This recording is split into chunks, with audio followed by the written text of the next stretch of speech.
Harmon Warhol Show. Good evening, ladies and gentlemen. This is Harmon Warhol with the Harmon Warhol Show, and my special guest today is none other than singer, songwriter, producer, and astronaut DARiEN Fields. Hello, Houston. Hello? The bomb's in the building. He's in the building? Alright. Yeah, he's nuclear, bro. He's ready to explode. Send him from the green room.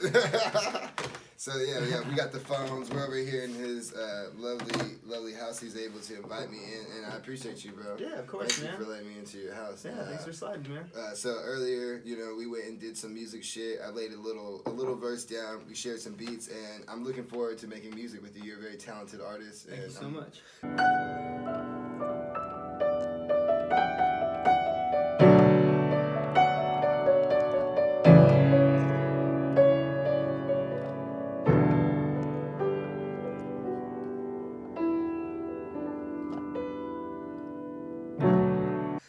Going into what we're drinking right now is the Asylum. It's actually Space Death IPA, and it's brought to you by Asylum Brewery, and they're actually brewed in Seattle and Fairfield, wherever the fuck that is.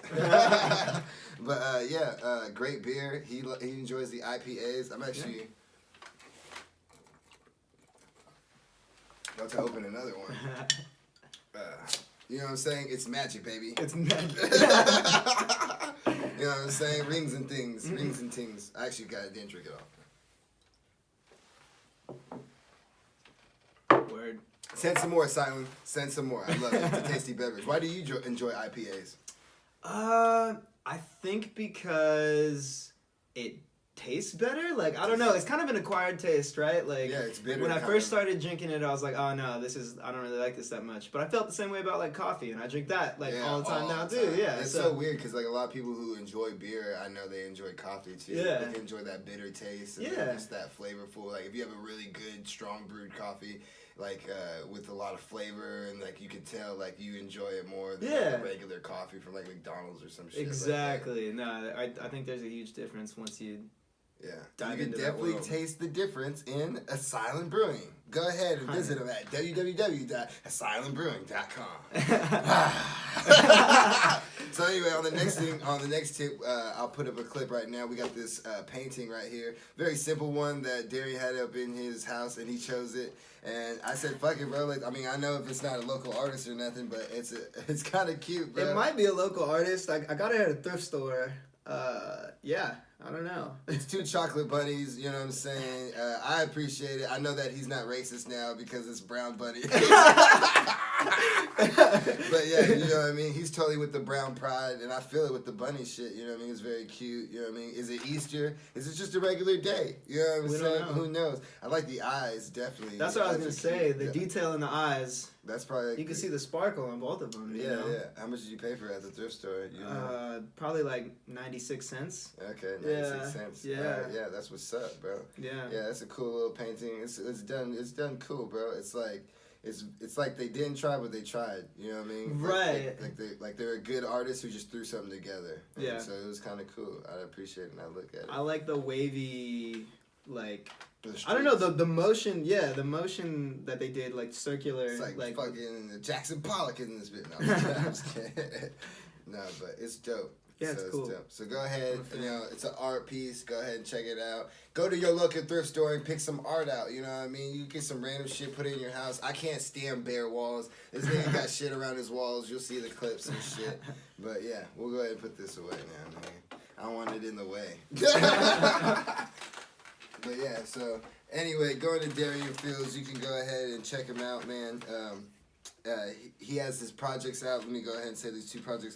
So he has a new project out right now. It's called Songs for Someone Beautiful Part 2. I just listened to most of it this week.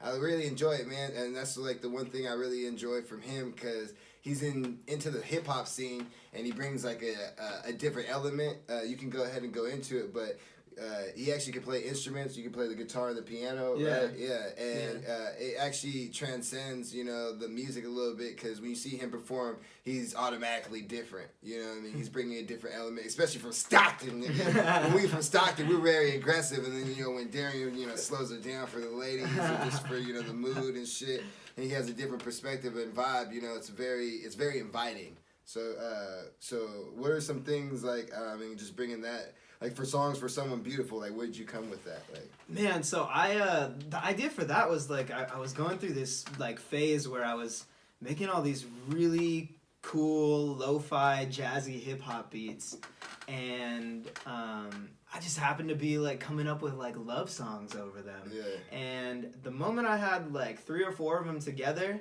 I started to kind of piece together like a story that I could tell. Yeah. And so I took it from that point, and then started to write in the gaps where they were, you know. It's like puzzle pieces. Yeah. Like, that's how I write songs. I go from like, I even go a hook, or I can begin a beginning of a verse, or have a dope line, and instead of saying the line right away, I'll set it up. Yeah. So you set up songs that way. So I set up like this story really like that, and so I started to piece together this album. And the musicality part of it, like playing the guitar and all this other stuff, it was really fun to like dive into hip hop with like, you know, the minimal like music theory knowledge I have, but I was like, man, like I should like use these chords and like do this and stuff, and it ended up coming together better than I could have. So like it's kind of like a hip hop like style and feel, but with some nice like melodies, but not like with auto tune. It's with like real like exactly. You know what I mean? Like, and then since you can play the instruments, the chords and everything are like real legit. You know? Yeah. It's not like just being some random shit. It's just some shit. Right. Like, yeah. Scales and everything. Yeah. Yeah. So I tried to make it a little more intricate like that, and I also love when albums flow like front to back almost seamlessly, you know? And so I really tried to do that too. Like if you listen to it front to back, like the transitions from song to song for the most part are like pretty seamless, and I was really proud of that too, because that takes a lot of that wave and that in the project that's kind of going like up and then they're kind of going back here. And it's not like down, like, oh, it's not a good song, it's more of like a vibe though. You kind of go, oh, okay, and then it's like, oh, it kind of gets real leveled right here, and it's not too sporadic. And that's what it did, you know, it meant to like tell a story. It was like, you know, falling in love, being in love, something's going wrong. Okay, man, I'm real mad about this. Okay, no, I'm gonna be fine. Like exactly. That's how it kind of was meant to flow. So the transitions for the transition periods. Yeah. You know what I'm saying? Exactly. Going to your other project, Everything's Alright. So how was that for you? Man, that was, I felt like, so I've dropped so many projects. Probably you said you had 8. I have like, I think 8 to date. Yeah. And Everything's Alright was a project I dropped in August of 2018. And it felt like for the first time I sounded like 100% myself. You know what I mean? Yeah. Like I feel like I love all the projects I did before that, and I'm super proud of them. But in certain places I can listen and say, oh, this was me trying to sound like this person, or this was me trying to front this emotion. And this, I feel like Everything's Alright was the first time I was just like, I'm okay with my rap voice. I'm okay with like my message. I'm not afraid to like say this. Yeah, I found my voice. You found your voice. And so when Everything's Alright, you realize everything's alright because I found my voice. I was like, everything's alright, and I like the title too because it's like very real. Like that's my actual outlook on life. Like I don't think everything's perfect. It's not called Everything's Perfect. You know, it's like everything's alright, and like we're gonna be alright. Like even if you don't feel it right now, like definitely. And so I loved that one. It was like 20 songs, and it was such a big statement, and I was like, you know, I'm always like moving and like working on projects. And so bringing that up, so what I was seeing in your studio, you have a lot of songs like I go to a lot of people's stuff and everything in studios. I mean, I won't say I go to everybody's, but you're one of the people I've seen that you literally write it all on the wall, and you had all your projects on the wall. Like right now, there'll be a clip of you all your stuff on the wall of like your songs, projects. Like, bro, like I mean, I know I look at myself and I write stuff and everything, but you had way more than I had. So I was just like, yo, this nigga. Thank you. Yeah, no, I'm working on, you know, Songs for Someone Beautiful dropped last month. And if all goes according to plan, I'm dropping 5 more projects this year. Yeah, I saw that. You got a lot of shit written on that wall.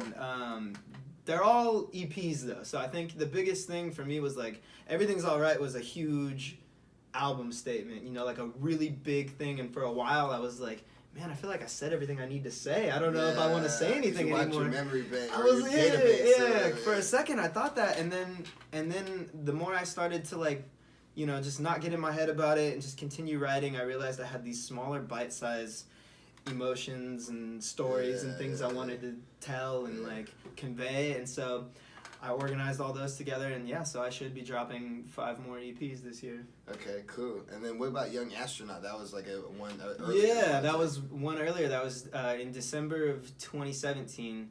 And that one was super cool because... So wait, hold up. Before you go, you said December 2017. Yeah. Then you dropped Everything's Alright in 2018. Yeah. And then you got this other one song. So you like within like a year, you put 3 projects out. Yeah. So like you put music out a lot, and the one Everything's Alright was 20 songs. Yeah. So you put out a lot of music. You work a lot. I do. So you do this full time. I'm a full-time musician. Full time, and that's you put like. That's big to me because I'm not, you know what I mean? I'm trying. That's what I'm working to be, where I can live off my own shit, you know what I'm saying? But you're able to do that, you know what I'm very #blessed right now. Like, I've dropped a lot of music.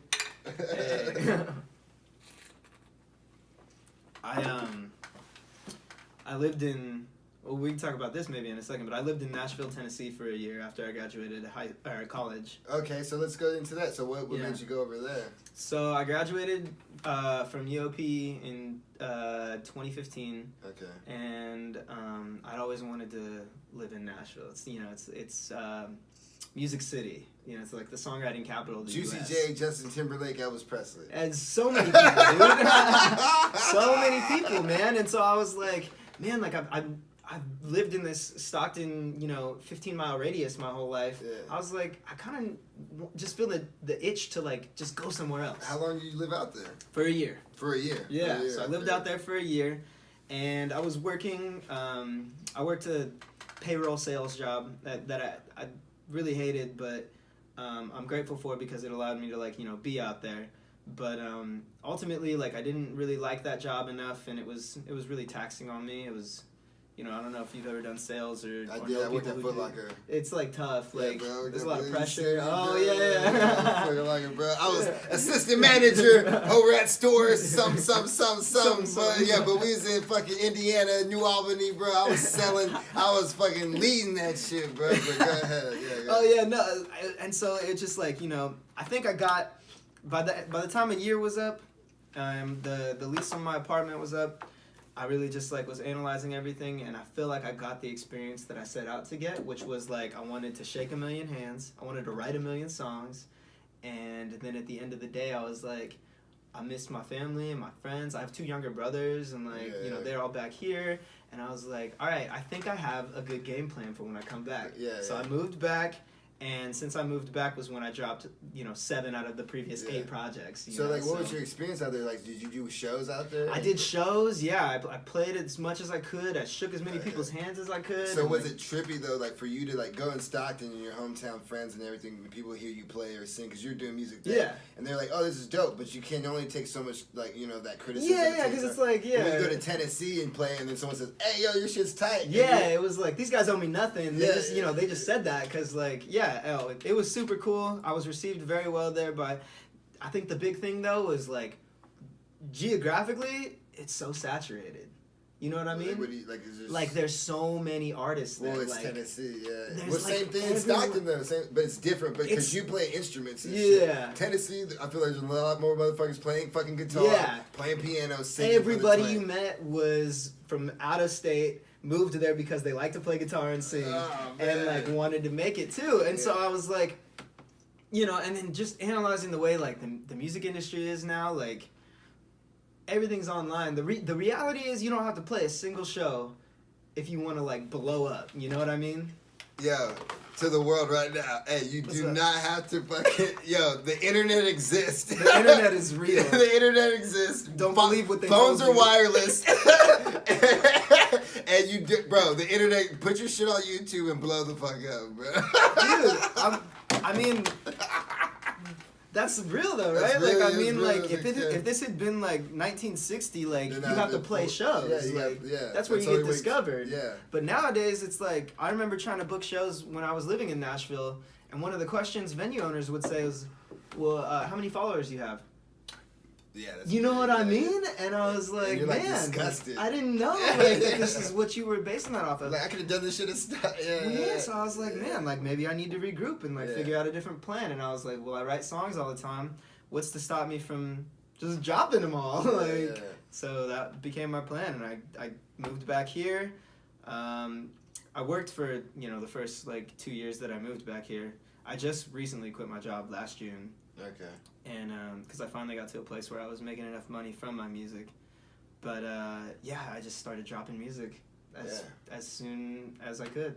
That's what's up, man. That's what's up. I really admire that. You know what I mean? Thank you. Yeah. And I mean, I'll play a clip of you playing the piano, like you playing the piano. Like I was just like, this dude's a real musician. Cause like I was even saying my last episode with Dialect. Yeah. Like there's this girl who's she's introducing me to her dad, and she's just like, oh yeah, like Michael or Harmon, he does music too. But her stepdad, he played fucking an instrument. So I was letting them know like right away, like, yo, bro. So it's weird being a rapper to me. You know what I mean? To say I'm a musician. Even though I feel like I'm a musician, to the outside world, I could believe them saying like, oh, you're not authentic like that. I know beat patterns, I know cadences, I know how to mix my voice different. I know how to. So I do feel like a musician in that way, but like when you're playing actual instruments, you actually know scales, you actually know all that other shit. It's a different sound, and I see that in your music. So it's like, and I appreciate seeing that, like, because even though you're very different, because I'm very more aggressive,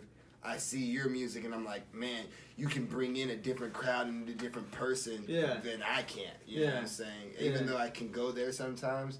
You're able to stay, like, and be there. I know what you mean, I think it's also, like, really unfortunate that, the majority of, like, the population of people who listen to music, like, pretty much anyone, like, over, like, 35, like, they don't really think, like, hip-hop is, like, a legitimate genre. It's the biggest genre. But 2018 changed the world. 2018 is when hip hop and rap is the biggest genre in music right now. It makes the most money. Yeah. It gets the most ears. Hip hop, because the thing is, it's everything. Yeah. It's a little bit of country. It's a little bit of blues. A little bit of jazz. A little bit of disco. It's a little bit of pop. It's a little bit of rock. It's every fucking thing. But so there's still some people. I don't know, man. But whatever. I think.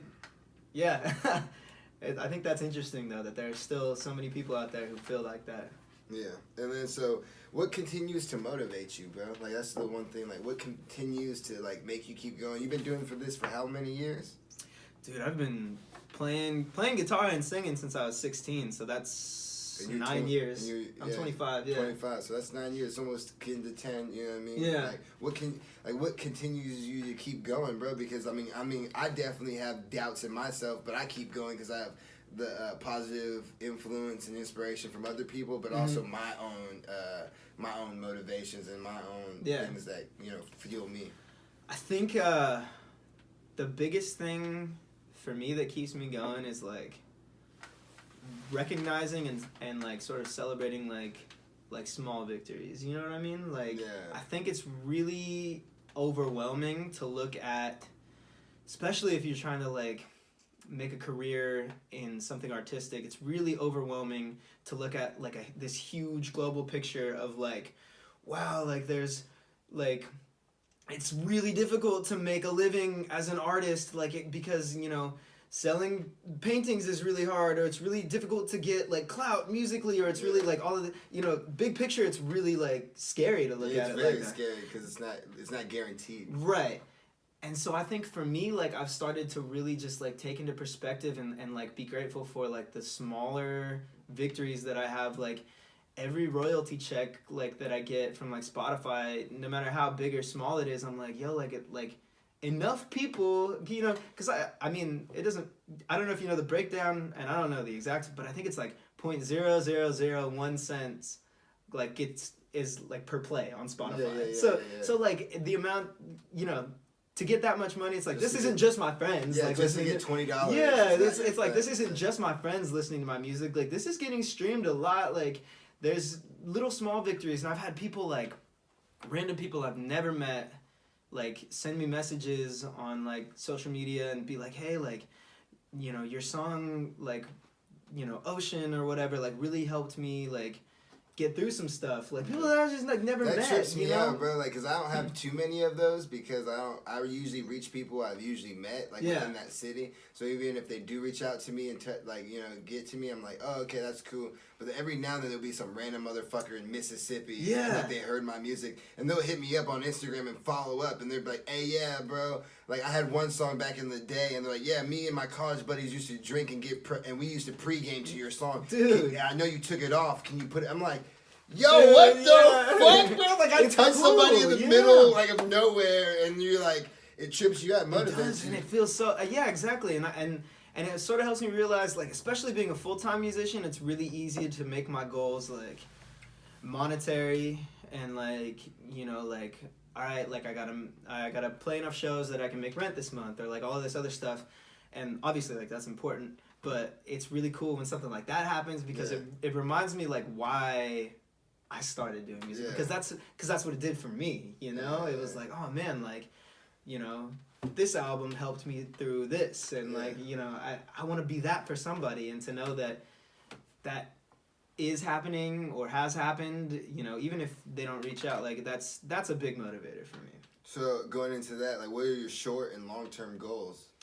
I think short term, I want to drop 5 albums, 5 more albums this year. 2019, 2020, those are short-term goals. Yeah, short-term goals. So 2019, I want to drop 5 more projects.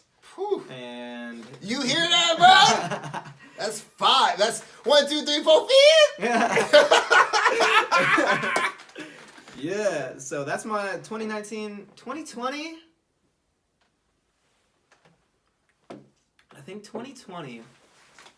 I want to do another full-length album that's like a big statement. Like, I got my mom's friends trying to hook me up with their daughters, but I'm still messed up from girls I met in college. But it's chill, honestly. I'm doing my own thing and I love it, so I'ma keep chugging, yeah.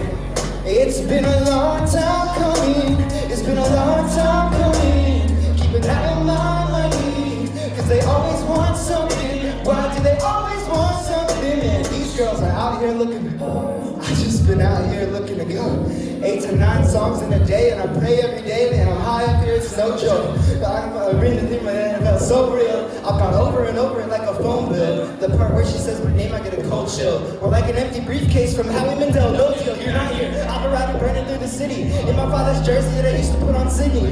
The baddest got the red one. The banners in that gym still me nombre es legend. I'm kind of dyslexic and I'm super depressing. The combination makes me the worst person at texting. I never saw Frozen, so I couldn't let it go. These I got there in the city. If you're with it, let it go. It's been a long time coming. So how about a fun fact? If you came up with me, you can still get a feature for free, so don't call this a comeback. If you're in the need, holler at Detroit and Steve, you know that they run that. I'm out in the IE, 'cause our hearts broken, our sleep, don't call it a comeback.